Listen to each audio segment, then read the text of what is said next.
शीर्षा पुरुषः सहस्राक्षः सहस्रपात् स भूमिम् विश्वतो वृत्वा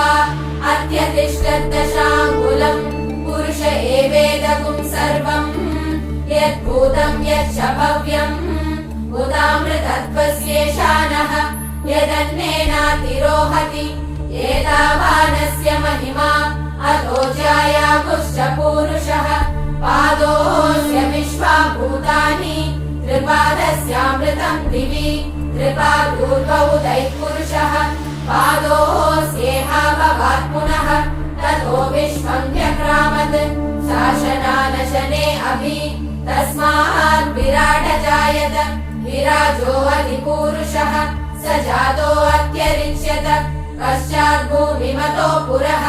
यत्पुरुषेण हविषा देवा यज्ञमत